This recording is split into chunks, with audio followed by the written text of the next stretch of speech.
내 부모를 뭐하라? 공경하라. 자, 그러면 오늘 본문 말씀 우리가 다시 한번 읽어봅니다. 16절 말씀입니다. 16절.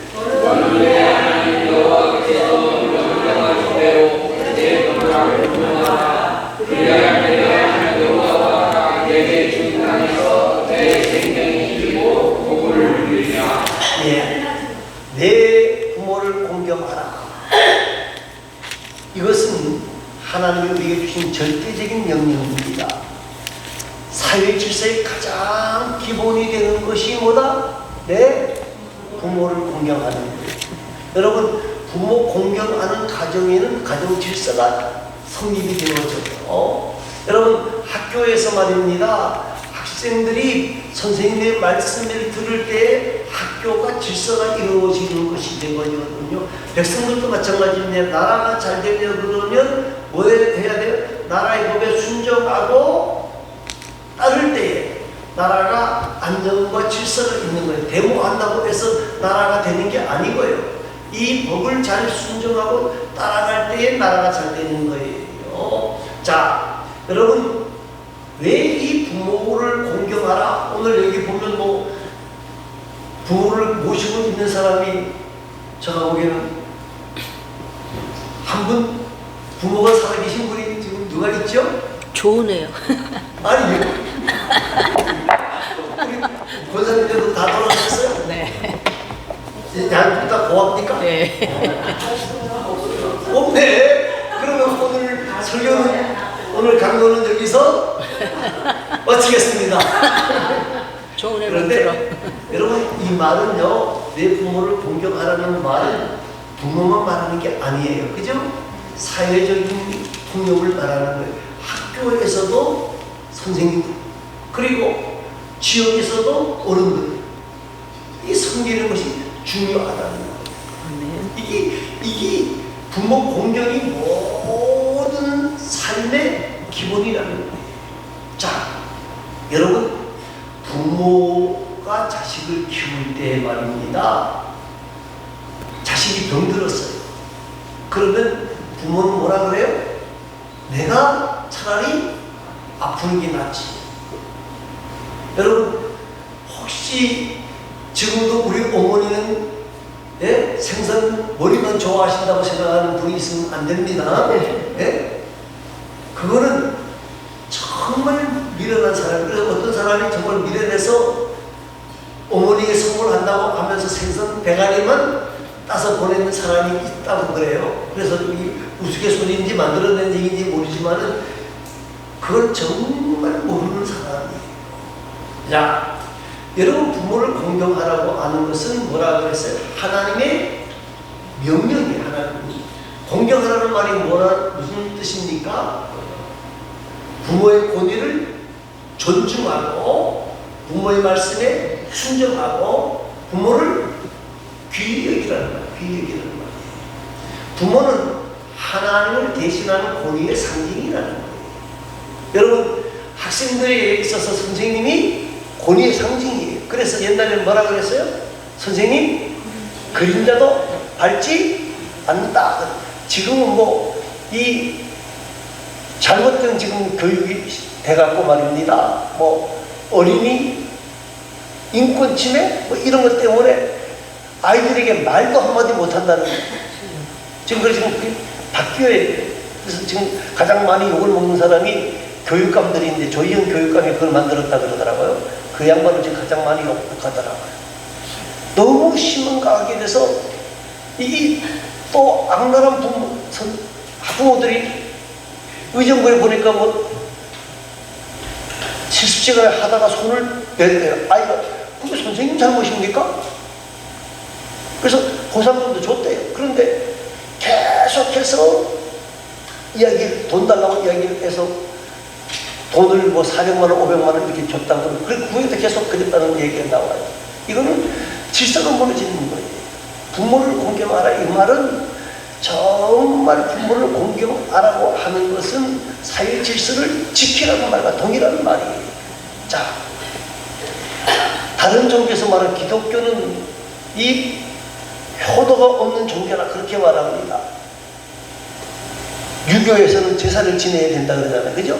제사가 가장 교회의 근본이라 그러는데, 여러분, 제사 지내는 게 중요한 게 아니고 살아계실 때 잘해야 돼.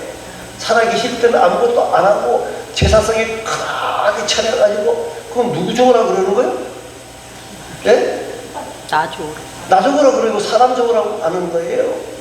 여러분, 살아계실 때 평상시 살아계실 때 눈발사탕 하나 사드리는 것이 나중에 소고기 한 건 얹어놓는 것보다 더 훨씬 더 효도하는 거예요. 효도하는 거예요.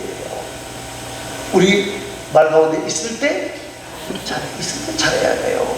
떠나가 버리면 그만이에요.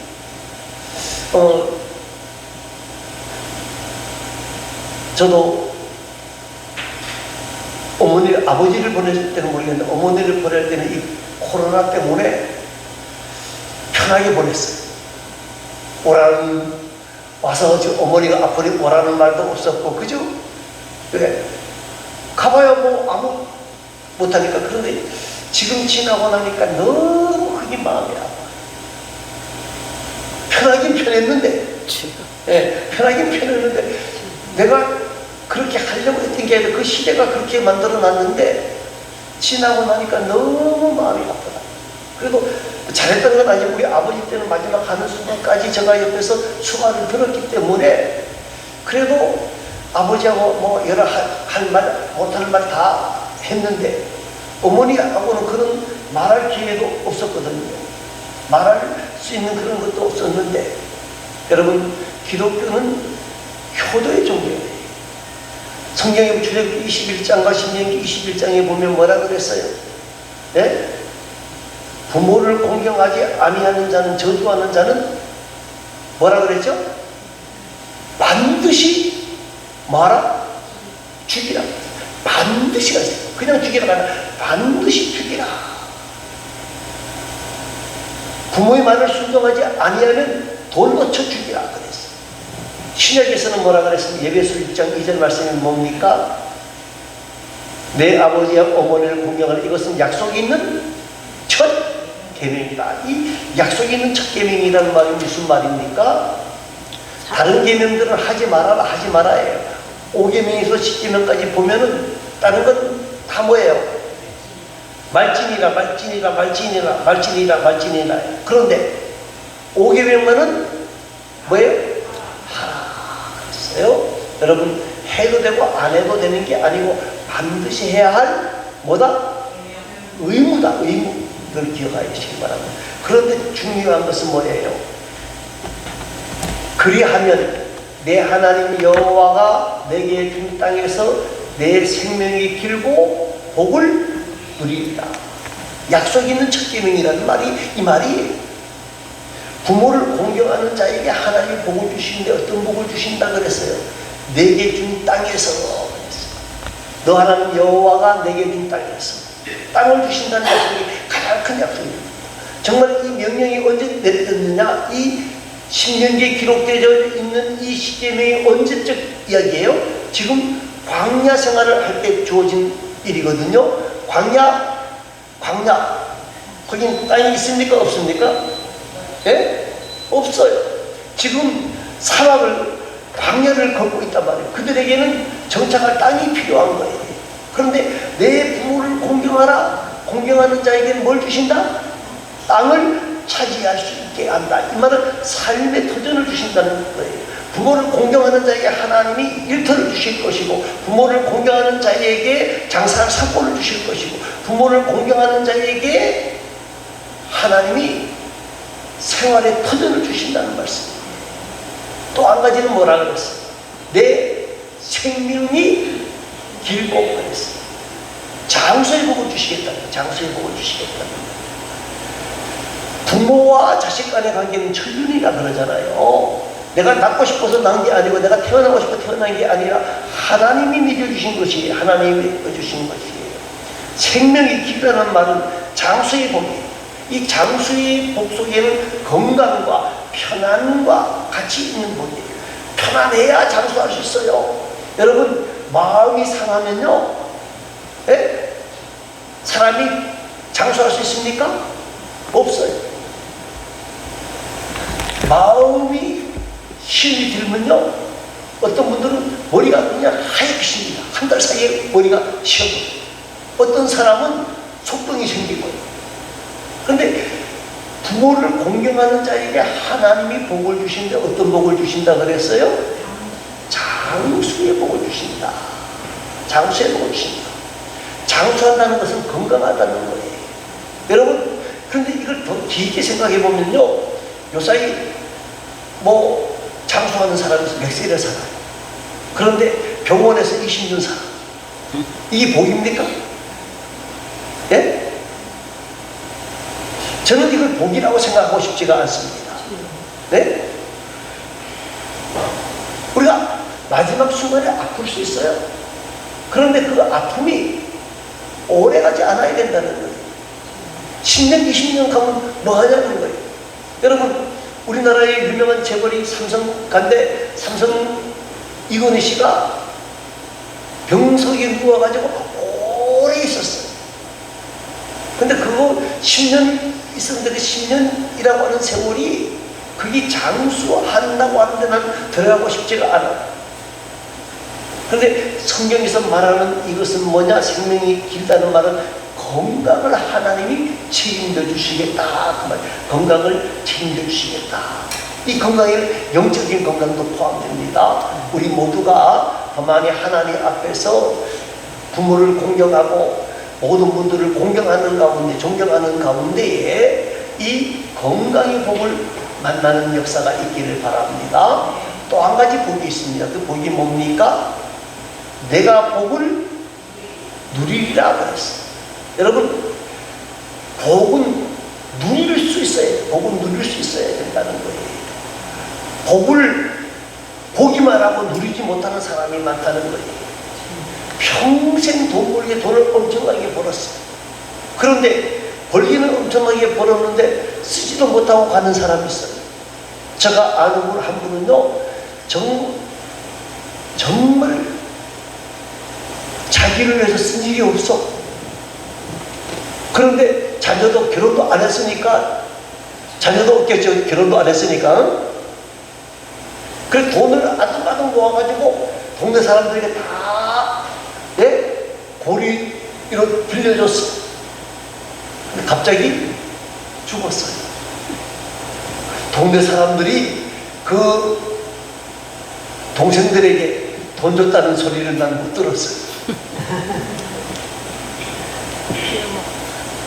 여러분, 집을 세우기 위해서 수고하고 애쓰는데, 여러분, 집을 지어놓고 그 집에 가서 오래 못 사는 사람도 있어요. 누리지 못한다는 얘기예요. 여러분, 우리 성경 가운데 보면 룻기서가 있습니다. 룻기서. 롯이 아니고, 잘 들어야 돼요. 룻입니다. 룻기서의 주인공은 누구죠? 룻이잖아요. 어디 나라 사람이죠? 예? 모압 여인이에요. 이 엘리멜렉이라고 하는 사람이 흉년이 들자 자기 부인 나오미를 데리고 어디로 이사를 갔어요? 모압에 가면 살기 좋다고 갔는데, 살기는 좋았는데 그만 사람들이 다 죽어버렸어. 엘리멜렉도 죽어버리고 두 아들 엘론과 기론도 죽어버렸어. 그러니까 그냥 죽은 게 아니라 며느리들이 다 있어. 그러니까 그 집에 과부가 몇 명이 되어지죠? 3명. 3명. 그러니까 이 나오미가 생각해보면 여기 살아봤자 아무 소망이 없다. 차라리 이왕 죽을 거 어디 가자? 고향에 가서 죽자. 그리고 며느리 둘을 불러놓고 너희들 집으로 돌아가라. 그러니까 룻이 뭐라 그래? 어머니 하나님이 나의 하나님입니다. 나는 어머니 모시고 가겠습니다. 근데 고향에 돌아왔어요. 갈 때 다 모든 거 다 정리하고 갔으니까 뭐 있어요? 없어요? 없어. 그래서 어떻게 합니까? 추수 때에 밖에 나가서 뭘 주워와요? 이삭을 주워와. 이삭을 주워와. 그리고 그 어머니를 위해서 최대한 봉사하는 거예요. 그런데 하나님이 그 룻에게 복을 주시죠. 누구를 만나요? 친척 보아스를 만나고 보아스와 결혼하게 되어지고, 그리고 어디에 기록이 되어져요? 다윗의 족보에 기록이 되어지는데 다윗의 증조모가 되어지는 복을 만나게 되는 거예요. 여러분, 오늘 저와 여러분이 내 부모를 공경하라. 거기에는 뭐가 있다? 예? 땅에서 생업을 하나님이 주실 것이고 내 생명이 길게 되는 역사가 있을 것이고 건강에 복 주신다는 얘기예요. 그리고 복을 누리는 역사를 주실 것이다 하고 말씀하고 있어요. 저와 여러분이 부모를 공경하는 귀한 자들이 되어질 수 있기를 바랍니다. 그러면 부모를 어떻게 공경해야 되느냐? 우리가 잘 아는 것이지만 첫째는 부모님에 대해서 감사하는 마음을 회복해야 돼요. 여러분, 부모님들이 우리에게 해준 게 뭘 있느냐 그러지 말고 돌아가신 부모님일지라도 부모님에 대해서 감사하는 마음을 회복해야 된다는 거예요. 감사해야 돼요. 우리 부모님 뭐다? 최고다. 이런 마음을 회복해야 돼요. 우리 부모님, 우리 아버지, 우리 어머니가 없었으면 내가 이 자리에 서 있을 수 없다. 이런 마음을 가지고 감사하는 마음을 가져야 돼요. 또 한 가지는요, 부모님의 말씀에 뭐 해야 돼요? 순종해야 돼요. 공경한다는 말은 가치 있다, 존귀하게 여긴다는 것인데 부모님의 말씀에 순종하는 게 가장 중요해요. 여러분, 요사이는 젊은이들의 세대입니다. 젊은이들은 많이 알아요. 많이 배웠어요. 여러분, 요사이 저도 말입니다. 우리 아들한테 물어봐야 돼요. 뭐가 어떻게 돌아가는지 나도 모르겠어요. 핸드폰을 사봐야 뭐합니까? 단지 카톡하고, 그죠? 페이스북하고, 예? 메시지 보내고, 그리고 전화는 밖에 없잖아요. 가끔은 사진도 찍힌데, 그런데 애들은 그걸 가지고 뭐 못하는 게 없어요. 자, 그런데 이것을 능력이라고 생각합니다. 그러면서 어른들이 말하는 것은 뭐예요? 다 노땅들이 하는 소리다. 노땅이다. 그죠? 노땅들이 하는 소리다. 그죠? 맞아요? 아니요. 부모님들의 말에 진리가 있어요. 그 부모님의 말씀에 많은 사람들이 되어져야 돼요? 순종하는 사람들이 되어져야 돼요. 그리고 또 한 가지는 기쁘게.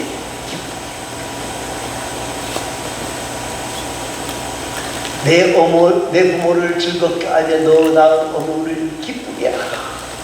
여러분, 기쁘게 하는 것, 우리의 기쁨이고 부모님의 기쁨입니다. 부모님을 기쁘시게 하는 일에 힘써야 돼요. 어떤 것이 부모님을 기쁘시게 하느냐?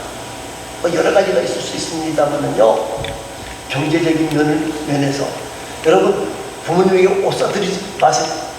제가 보니까 우리 남동생이 우리 어머니 아버지 옷을 엄청나게 사드렸어요. 근데 그거 나중에 돌아가시니까 그 처분하느냐고 굉장히 힘들었습니다. 옷 사드리지 말고 뭐 해줘야 돼요? 맛있네요. 예? 뭐니 해도 뭐니가 최고다. 돈 갖다 드리세요. 예. 그러면 알아서 옷 사 입으시고 알아서 먹으러 가시고요. 알아서 동네 사람들하고 어울려서 여행도 가고 그래요. 또 한 가지는 뭡니까? 부모님의 명예를 인정하는 거예요. 감사하는 말과 동일한 말이지만은 우리 부모님의 명예를 인정하고 부모님을 귀하게 여기는 것이 바로 효도다 하는 것을 기억하시기를 바랍니다. 더 나아가서 부모를 자랑스럽게 여겨라. 부모 공경은 마음을 드립니다. 마음이 가야 돼요. 뭐 엄청난 것을 해드렸다고 그게 공경이 아니고 마음이 따라가야 된다는 거예요. 자기 부모를 존경하고 명예를 인정하고 귀하게 여기는 사람은요, 불효자가 될 수가 없어요. 그런데 부모를 알리기를 우습게 여기고 부모를 경히 여기고 자랑스럽게 여기지 못하는 사람은 아무리 좋은 것을 드려도 그거는 효도가 될 수가 없다는 거예요. 사랑하는 성도 여러분, 오늘 성경은 우리에게 인간의 가장 큰 기본이 공경이라는 걸 말하는 거예요. 공경해라. 여러분, 이것은 하나님의 명령이에요. 하나님이 왜 명령하셨느냐? 우리에게 뭐 주시기 위해서? 복 주시겠으면 땅을 생업을 주실 것이고 건강을 주실 것이고 복을 누리게 해주실 것이다. 우리 모두가 정말 하나님 앞에서 이 복을 만나기 위해서라도 어떻게 해야 되느냐? 어떻게 해야 돼요? 부모 공경하는 일에 힘써야 돼요. 그 방법이 뭐라 그랬죠? 감사하는 마음을 회복하시고 부모님 말씀에 순종하는 자가 되어지고 부모를 기쁘게 하는 자가 되어지고 부모를 자랑스럽게 여기는 자가 되어져서 부모 공경에 힘쓰고 그러한 마음으로 살아가는 가운데에 우리 모두가 하나님이 주신 은혜와 은총과 복을 만나는 복된 자들이 다 되시기를 간절히 소망합니다. 우리 다 같이 하나님 앞에서 본문의 말씀을 생각하면서 기도하고 그리고 또 교회의 6가지 기도 제목 가지고 기도하도록 그렇게 하겠습니다. 다 같이